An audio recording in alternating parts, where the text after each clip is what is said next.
how can we prove that Islam is the right way of life, is the best way of life? If we analyze most of the major religions, they speak good things. Most of the major religions, they tell us not to rob, not to cheat, not to molest a woman. But the difference between Islam and the other religions is that Islam shows you a way how to achieve a state of that goodness. For example, all the religions say that you should not rob. Hinduism says that, Christianity says that, Judaism says that, Islam says the same. But Islam shows you a way how to achieve a state in which people will not rob. Islam has a system of zakat, that is every rich person who has a saving of more than the nisab level, more than 85 grams of gold, he or she should give 2.5% of that excess wealth in charity every lunar year. If every rich human being gives zakat, poverty will be eradicated from this world. There will not be a single human being who will die of hunger. And according to statistics, we come to know that the income of the 3 richest people in the world is equal to the GDP of the 47 poorest country in the world. And there's another statistics that if a few hundred richest people in the world, if they give zakat, 2.5% of the wealth in charity, poverty will be eradicated from this world. After this, the glorious Quran says, in Surah Ma'idah, chapter number 5, verse number 38, as to the thief, be it a man or a woman, chop off his or her hand as a punishment from Allah subhanahu wa ta'ala. Non-Muslims will say, chopping off the hands in this age of science and technology, Islam is a barbaric religion. It's a ruthless way of life. And they think that if you go to Saudi Arabia, where this law is practiced, every second person you come across will have his hands chopped off. I have been to Saudi Arabia several times. I have not seen a single human being whose hands have been chopped off. There may be a few people whose hands have been chopped off, but it is not as common as they think it is. Do you know today, people look up to USA, America, as one of the most advanced countries in the world.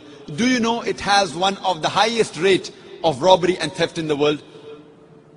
I'm asking a simple question, that if you implement the Islamic Charia in USA or in North America, that every rich man who has a saving of more than 85 grams of gold should give 2.5% of that excess wealth in charity, that is zakat.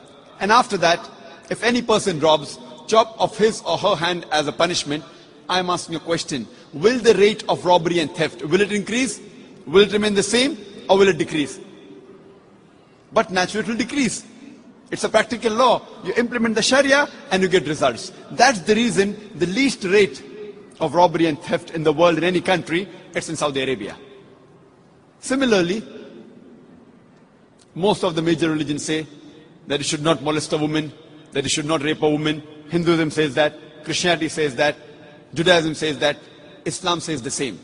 But Islam shows you a way how to achieve a state in which people, no man will molest or rape any woman. Islam has a system of hijab. Normally people speak about the hijab for the woman, but Allah subhanahu wa ta'ala in the glorious Quran first speaks about the hijab for the man and then for the woman. Allah says in the Quran in Surah Nur, chapter number 24, verse number 30, say to the believing man that he should lower his gaze and guard his modesty. That whenever any brazen thought comes in your mind, whenever anyone looks at a woman, the man, he should lower his gaze. After that, the Quran speaks about the hijab for the woman in Surah Nur, chapter 24, verse number 31, where Allah says, say to the believing woman that she should lower her gaze and guard her modesty, and display not her beauty except what appears ordinary of, and draw her veil, a head covering, over the bosom, and display not her beauty except in front of her husband, her son, her father, and a big list of mahram, the close relatives which she can't marry, is given. There are basically 6 criteria for hijab given in the Quran and the Sahih Hadith.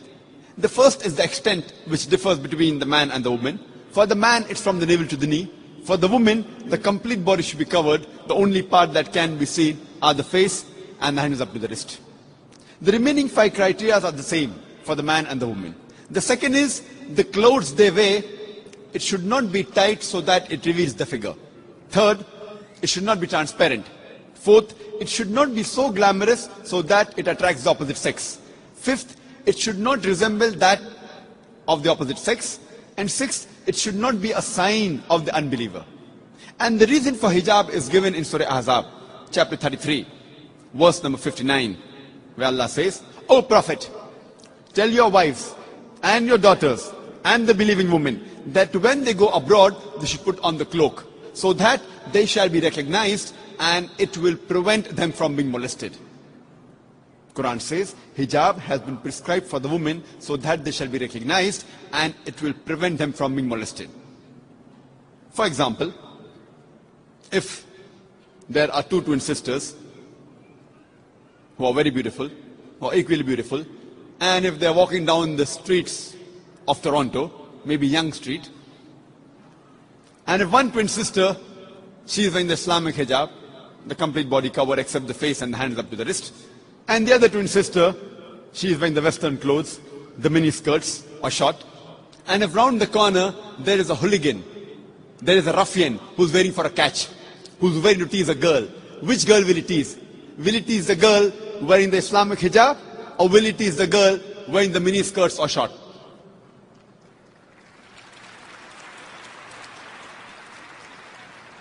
After that, the Islamic Charia says, if any man rapes any woman, he gets capital punishment, death penalty.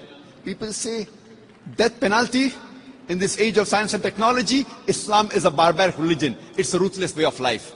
But when I ask this question to thousands of non-Muslims, that God forbid, if someone rapes your mother, rapes your sister, and if you are made the judge, and if the rapist is brought in front of you, what punishment will you give him? And all of them, 100% said, we will put him to death. Some went to the extent of saying, we will torture him to death. So why these double standards? Someone rapes your mother, your sister, you want to put him to death.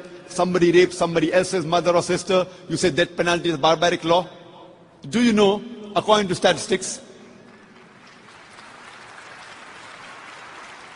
USA, which happens to be one of the most advanced countries in the world, do you know it has one of the highest rates of rape in the world? According to the FBI statistics, in 1990 alone, on average, every day, 1,756 rapes took place every day in the year 1990. According to the US Department of Justice, in the year 1996, on average, every day, 2,713 cases of rape took place. In the year 1990, 1,756. In the year 1996, 2,713. Maybe the Americans got more bold. That means every 32 seconds, one rape is taking place in USA. You know, we are here in this auditorium, maybe for the past 6 hours. Already 600 rapes may have taken place in USA till the time you are here. I'm asking the question that if you implement the Islamic Sharia in USA, that if any man looks at a woman, any brazen thought, any unashamed thought comes in his mind, he should lower his gaze. After that, every woman should be properly covered, complete body, except the face and the hands up to the wrist. After that, any man rapes a woman, capital punishment. I'm asking the question, will the rate of rape in America, in USA, will it increase? Will it remain the same, or will it decrease? Will it increase? Will it remain the same, or will it decrease? It will decrease. It's a practical law. You implement the Sharia and you get results. That's the reason I say Islam, besides speaking good things, it shows you a way how to achieve the state of goodness. Therefore I say that Islam is the best way of life. And Allah says in the Quran, in Surah Al-Imran, chapter number 3, verse number 19, Inna dina indallahi al-Islam. The only religion acceptable in the sight of Allah is Islam. Takbir.